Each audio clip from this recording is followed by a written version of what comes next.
ver. Ah, sí, aquí está. Gracias, gracias. Por cierto, cuestión, gracias por esa aportación. La pregunta es, ¿usted ora a la persona del Espíritu Santo así como a la persona de Cristo o del Padre?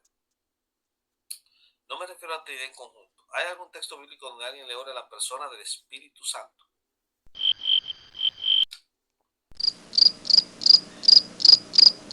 Creo que incluso eso lo traté aquí en el libro, pero te lo voy a decir así. No hay una referencia bíblica que me llegue a la memoria de alguien que le esté orando al Espíritu Santo.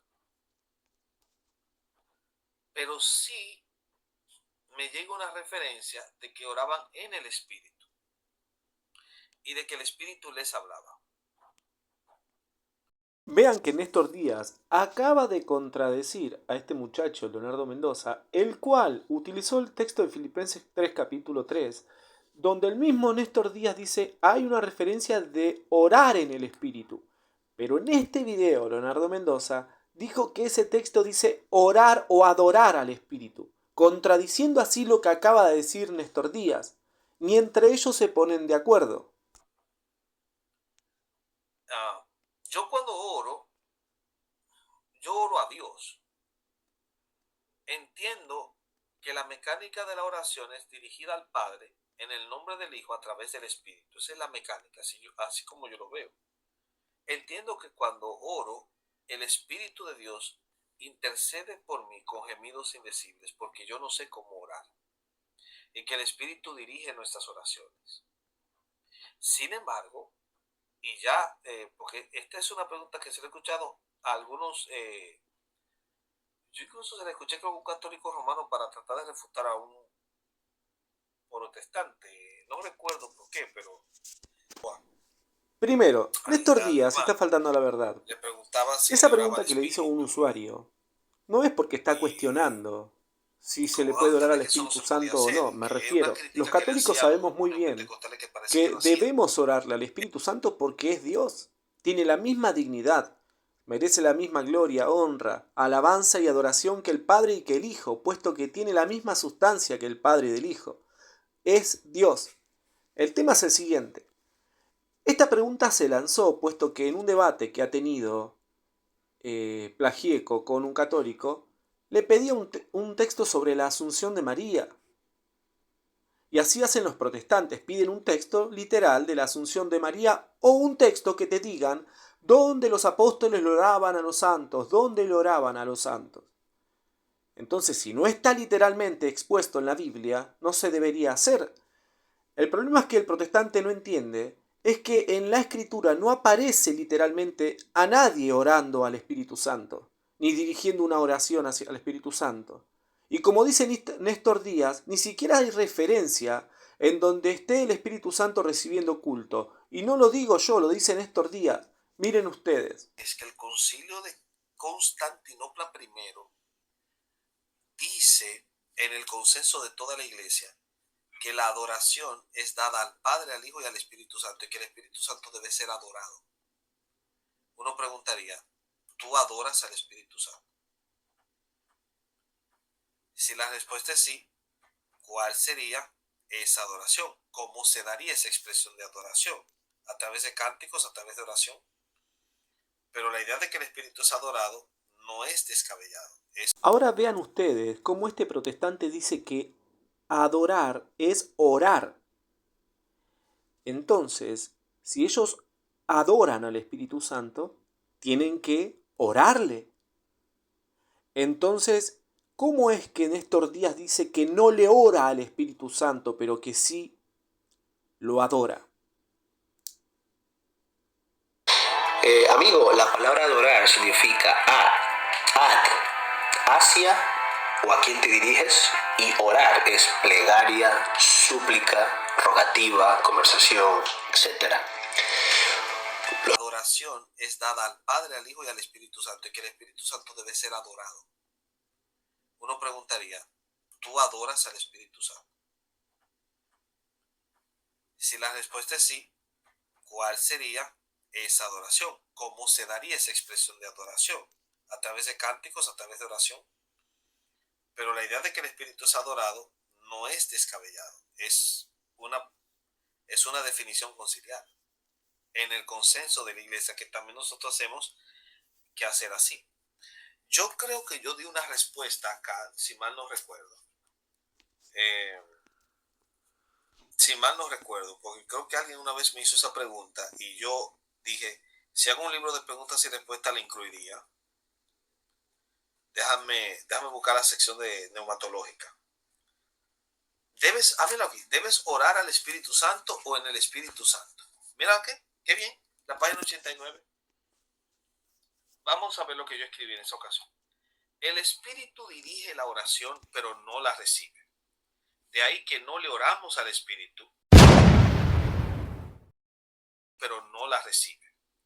De ahí que no le oramos al Espíritu, ni Él pretende tampoco que le digamos buenos días a la luz de Juan 16:14. No, hay que orar al Espíritu Santo, porque Él es el autor de la palabra.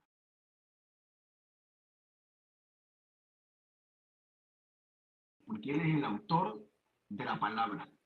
Eso es lo primordial. Y de ahí aplicar lo que el hermano Carlos acaba de decir. No, hay que orar al Espíritu Santo, porque Él es el autor de la palabra. Un consejo, para entender las escrituras, ¿es primordial orarle al Espíritu Santo? Bueno, eso podría consultarlo con el pastor de la iglesia, puede venir a alguna de las reuniones y ahí puede evacuar esa duda. Ah, perfecto. Bueno, no, quería saber una pregunta sencilla. ¿Se puede hacer, lo hacen ustedes en su congregación? Nosotros sí oramos al Espíritu Santo. Lo más curioso es que esta persona dijo que para entender las escrituras hay que orar al Espíritu Santo, mientras Carlos Veloz no lo hace y Néstor Díaz tampoco. Entonces, según el razonamiento de esta persona, ni Carlos Veloz ni Néstor Díaz entienden las escrituras, porque él dijo que para entender las escrituras es primordial orarle al Espíritu Santo, cosa que Néstor Díaz no hace. Pero esto no termina acá. La Iglesia Metodista de Nuevo León, Monterrey, en México, la que pertenece a Edgar Pacheco, sí le oran al Espíritu Santo. Entonces, ¿por qué esa ambigüedad entre estas sectas? Veamos una prueba de cómo le oran al Espíritu Santo en esta secta metodista de Edgar Pacheco. Espíritu Santo, muévete en mi vida, muévete, eres digno de adoración, tú eres digno, mi Dios. Muévete, Padre, muévete, Espíritu Santo. Dile al Espíritu Santo, muévete en mi vida, muévete en estos momentos, más en mi corazón. Ahora continuemos con lo que dice Néstor Díaz referente a la oración al Espíritu Santo.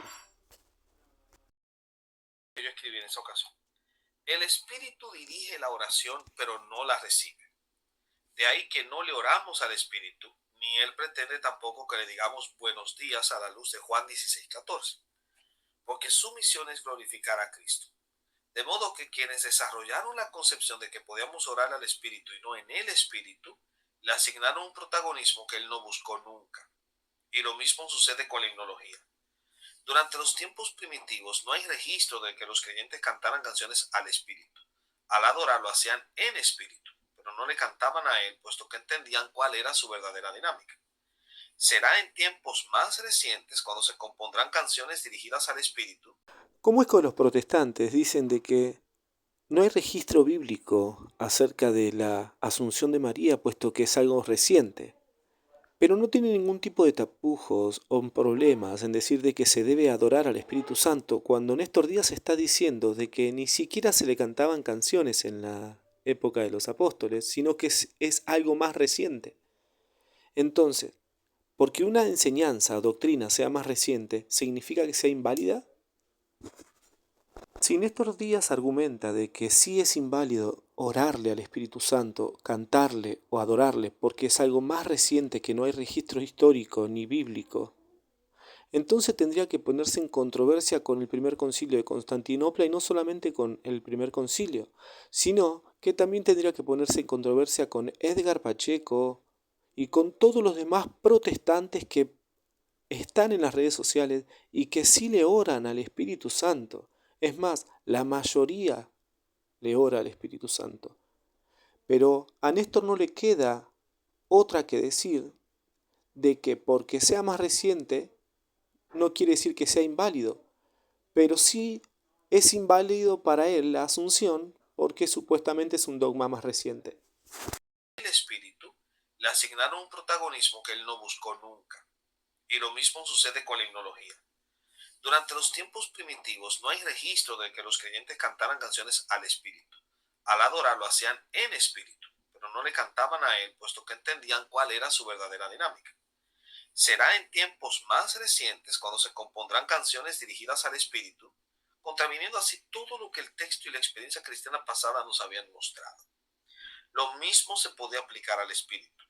Si durante la estancia del primer Paracleto, que era Cristo, los discípulos no le oraban a él hasta que fue ascendido, de la misma forma durante el ministerio del segundo Paracleto, el Espíritu Santo, los creyentes no le oran a éste, sino que se dirigen al Paracleto en el cielo mediante la vitalidad que genera el Espíritu en su vida devocional. Esto es así porque, siguiendo la línea del argumento, deberíamos concluir con la negación de la oración al Espíritu, pero la afirmación de la oración en el Espíritu. Y esto se corrobora cuando se dice: toda oración, todo pedido es al Padre mediante Jesucristo en el Espíritu. Entonces, en pocas palabras, no, yo no le oro al Espíritu, yo oro en el Espíritu. Ahora, ¿por qué? Si el Espíritu Santo es Dios y debe ser adorado, la respuesta es: de la misma forma que pasa con Jesús. Los discípulos, mientras Jesús estuvo en la tierra, ¿le oraban a Jesús? No. Pero ahora que Jesús está en el cielo, ¿le oran a Jesús? Sí.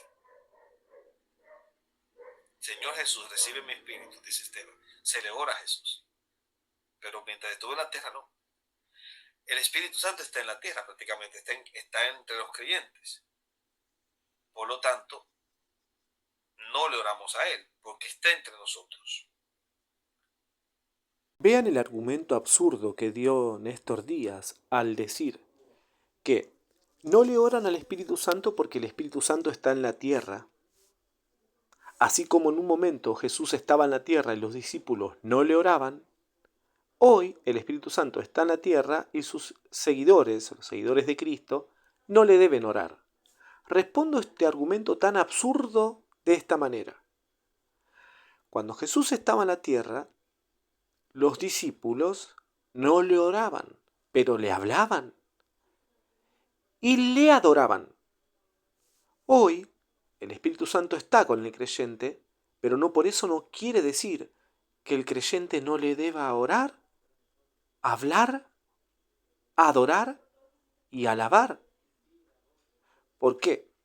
Porque de la misma manera que Cristo, estando con sus discípulos, fue adorado, le alababan al entrar, por ejemplo, cuando entró en la entrada triunfal en Jerusalén, y le adoraban.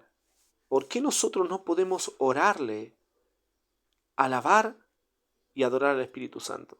Vean ustedes el argumento que dio un supuesto teólogo. Como vos, creo que vos también debés estar de acuerdo en que uno de los pasos fundamentales para entender la Biblia es la oración al Espíritu Santo. Eso seguramente lo... ¿Estás de acuerdo? Claro. Ok, escucharon, Escucharon. Pero Escucharon, Ahora vean cómo este muchacho cambia de opinión, diciendo que no le ora al Espíritu Santo, puesto que cuando yo le dije que ellos nos piden a nosotros un texto directo, donde María ha sido llevada al cielo en cuerpo y alma, y no hay un texto directo, tampoco hay un texto directo de la oración al Espíritu Santo. Cuando se enteró que no hay un texto directo de la oración al Espíritu Santo, pasó a decir que ya no le ora. ¿Por qué? Porque debido a quién le dirige David su oración, a Dios, entonces al Padre. Entonces nosotros por eso vamos a suponer que vos no orás al Espíritu Santo. Reitero, para que me responda la pregunta. Nosotros le oramos al Espíritu Santo, ¿por qué? Porque demostramos que sí le oran al Espíritu Santo. Los luteranos, los católicos, hasta las iglesias protestantes le oran al Espíritu Santo. Y ahora te voy a... ¿Se dan cuenta cómo en el mundo protestante le están quitando dignidad al Espíritu Santo? El hecho que no haya un texto explícito donde alguien le dirija una oración no indica que no se le pueda orar. De la misma manera, Con un quehacer teológico se puede mostrar que al Espíritu Santo se le adora y se le ora, se le da gloria, honra y alabanza. También se puede mostrar con un quehacer teológico que María fue asunta al cielo. El problema es que los protestantes no aceptan el quehacer teológico de la Iglesia, pero sí aceptan el de ellos. Ahora lo rechazan.